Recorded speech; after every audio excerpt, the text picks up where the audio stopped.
Vamos então continuando aqui a leitura do livro Jung e o Tarô. Para você que não me conhece, eu sou Patrícia Duarte, sou terapeuta holística e no meu trabalho com o tarô, nas minhas leituras de tarô, eu utilizo o baralho de Waite. Mas este livro aqui, ela fala muito das características do baralho do tarô de Marsella, tá bom? Então, só para você poder entender, acabamos de iniciar no vídeo anterior a esse, nós acabamos de iniciar o arcano, o mago, tá? Então a gente tá aí no comecinho da leitura do capítulo do mago, já lemos inteiro em várias partes, eu dividi porque os capítulos são bem longos, são bem explicativos, tá? Já falamos sobre o arcano do louco, são os 22 arcanos maiores do tarô. Então vamos continuando aqui na página 63, para quem tem o livro. A varinha do mago, como a batuta de um condutor de orquestra, é um instrumento destinado a concentrar e dirigir a energia. A energia necessita de direção. Somente com a cooperação consciente do ser humano é que ela pode ser afeiçoada para uso humano. O maestro no pódio usa a batuta para coordenar e modular as energias dos músicos, tirando de um som, aliás, caótico, um modelo harmonioso e rítmico. Assim, parece que o maestro do tarô está em vias de orquestrar as energias dos objetos que tem diante de si.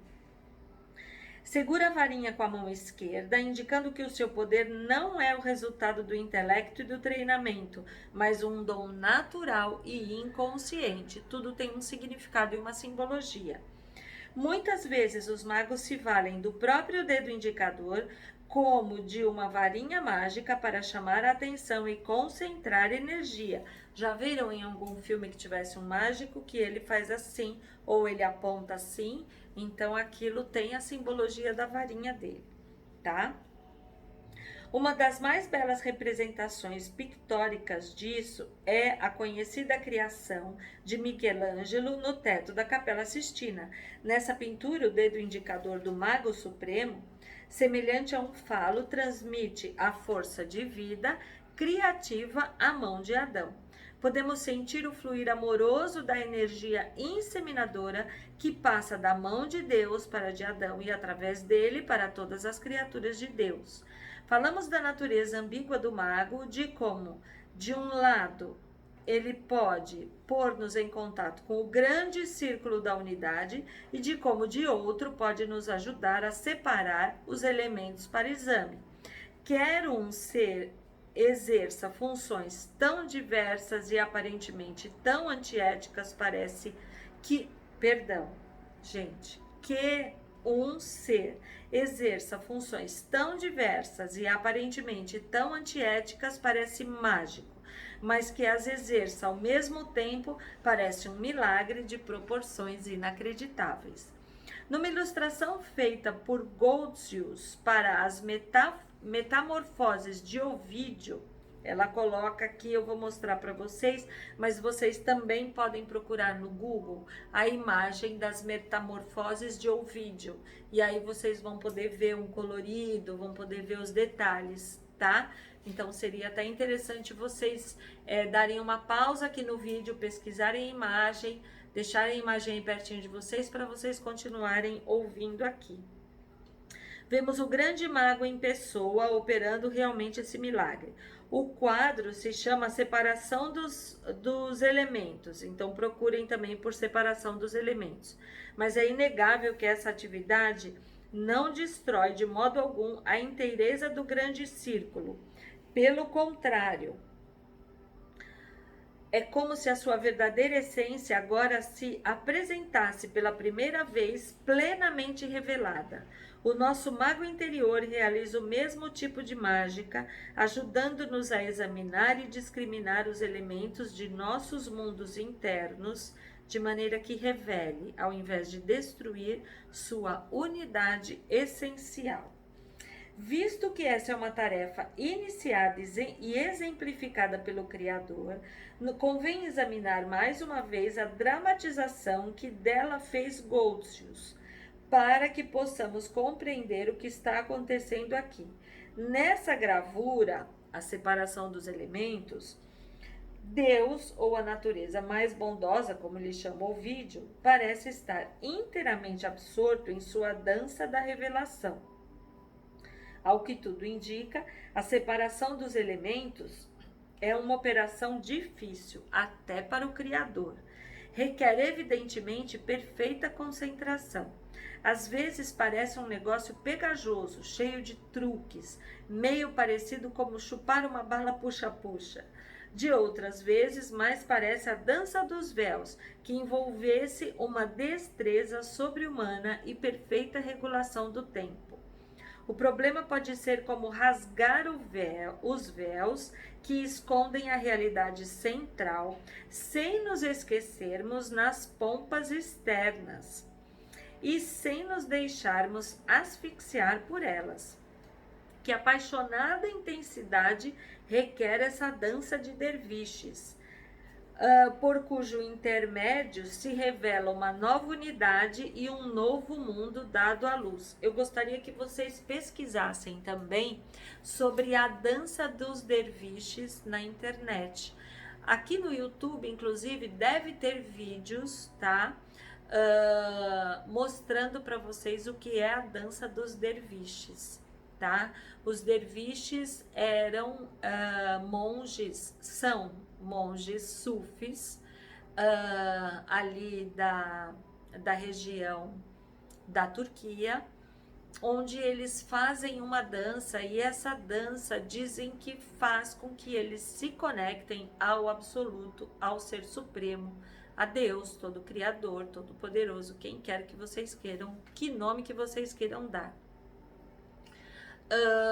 É muito interessante. Eu tive o prazer e a satisfação de ver ao vivo essa dança, e na época eu não compreendi direito, e depois que as minhas fichas foram caindo, que também a plateia, se deixa levar pelo espetáculo que ali é apresentado, com certeza consegue estabelecer uma certa conexão com uma dimensão superior, sem dúvida nenhuma. É muito interessante. Se vocês quiserem entrar no meu Instagram, eu vou deixar na descrição aqui o meu Instagram. Eu tenho várias postagens desse vídeo da dança dos derviches, tá? Eles fazem um giro maravilhoso, é uma coisa linda, deslumbrante. E é um acesso, é uma conexão divina que eles fazem, tá? Então a autora fala justamente que a intensidade dessa imagem aqui da separação dos elementos, ela faz uma analogia com a dança dos derviches, né? Que se revela uma nova unidade, um novo mundo aí na dança. No nível microscópico, só o ego é capaz de efetuar essa mágica. Somente o nosso mago interior tem condições de dominar a intrincada coreografia da revelação. Só ele pode demonstrar a correspondência entre o núcleo central e os seus envoltórios externos. Só ele pode revelar que ambos são feitos da mesma substância. Tem muito material de estudo para você aí. De maneira diferente, a mágica dos alquimistas demonstrava uma correspondência entre o interno e o externo. Eles viam nos elementos e nas transformações que ocorriam em suas retortas químicas os elementos e transformações dentro de sua própria natureza psíquica. O seu propósito, confesso, era puramente externo e químico. Aplicando calor a certas misturas, esperavam, diziam eles, descobrir a semente ou essência criativa que estava na base de toda a matéria, e por esse modo transformar os metais inferiores em ouro. Chamava-se a isso a libertação do espírito escondido ou aprisionado na matéria. Continuando, em seus escritos, contudo, os alquimistas davam a entender repetidamente que o ouro que de fato procuravam não era o ouro exterior, senão o ouro interior, transcendente no centro da psique, que Jung chama de eu. Em Psicologia e Alquimia, Jung faz um relato pormenorizado das várias fases da grande obra, nome que os alquimistas davam aos seus experimentos. Jung demonstra que as várias fases alquímicas a que aludem em seus escritos, liquidificação, destilação, separação, coagulação, etc., correspondem de muitas maneiras às várias fases das quais a psique humana evolui, amadurece e se encaminha para a individuação. Então, Jung faz essa analogia. Jung descreve como, trabalhando com os elementos fora, os alquimistas alcançaram uma conexão intuitiva com espécies semelhantes de transformações dentro da sua natureza interna. Mostra como, através do trabalho externo, eles se ligam também ao trabalho interno. Compreenderam-no intuitivamente e, por esse modo também, exerceram influência sobre ele. Em outras palavras, os alquimistas compreendessem conscientemente ou não o que estavam fazendo, utilizavam, na verdade, os seus experimentos químicos como os detentores de projeção, do mesmo modo com que nós utilizamos as cartas do tarô, né? Olha, muito interessante essa analogia de Jung. O conteúdo das suas retortas reconduzia-se a ar, terra, sal, chumbo, mercúrio e outras coisas desse gênero, cujas reações estudavam, chegando assim a compreender, de certo modo, sua própria química interior. Nossos materiais são os 22 trunfos, cuja interação estamos estudando de maneira semelhante e por motivos semelhantes. Muito bom. Essencial para o trabalho dos alquimistas era uma figura chamada Mercúrio, cujo paradoxo não conheciam limites. Os alquimistas referiam-se a ele intitulando-o de espírito criador do mundo e espírito escondido ou aprisionado na matéria.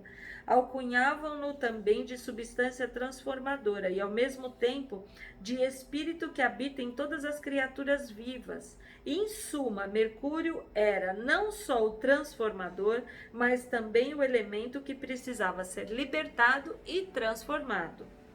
O nosso espírito mercurial, que poderíamos rotular de mago interior, também compartilha dessas ambiguidades. É o espírito criador do mundo e, no entanto, está escondido e aprisionado na matéria da nossa escura inconsciência. Bacana aqui esse comparativo que ela faz, né? Para que funcione como substância transformadora, precisamos encontrar meios de libertá-lo do cativeiro, trazê-lo para fora, para a luz da percepção consciente. Consoante os alquimistas, o próprio ser humano representava o seu duplo papel de criador do mundo e prisioneiro, de redentor e precisado de redenção, pois entendiam que a salvação e a redenção não eram concedidas do alto, senão conseguidas tão somente através da grande obra a que se consagravam suas vidas, a liberação do espírito contido neles e em toda a natureza. Nós também precisamos encontrar maneiras de libertar o nosso espírito aprisionado, de modo que possa funcionar como substância transformadora, com o poder de alterar o nosso mundo interior e afetar o exterior. Necessitaremos dessa ajuda a fim de encontrar o caminho através da escuridão da natureza interior e desvelar, afinal, o eu, o sol central do nosso ser, agora eclipsado na escuridão, de sorte que ele possa brilhar de forma nova. Na medida em que conseguirmos fazê-lo, nós, como indivíduos, nos modificaremos e a própria natureza humana se transformará. Olha só. Psicologicamente falando, é através da interação entre a consciência humana e os primitivos arquétipos inconscientes que o inconsciente se move na direção da luz e a qualidade da própria consciência humana evolve lentamente na direção da percepção ampliada. Estamos chegando cada vez mais a compreender que a psique humana, como o corpo, não é estática, que ambos, assim como nós mesmos, são, à semelhança de todos os fenômenos naturais, processos em evolução. Já não tendemos a pintar a criação como um momento fixo, quando o Criador fez isso ou disse aquilo para todo sempre. Ao contrário, encaramos a criação como um acontecimento contínuo, eterno diálogo, por assim dizer, entre o nosso pequeno mágico e Deus, o grande mago. Muito bom. Muito bom, bem profundo tudo isso. Quando você ouvir essas palavras, quando você assistir esse vídeo, reflita a respeito de tudo isso, porque tudo isso tem uma simbologia muito interessante que pode agregar às suas leituras se você for taróloga, tarólogo, ou se você for um principiante nas leituras das cartas do tarô.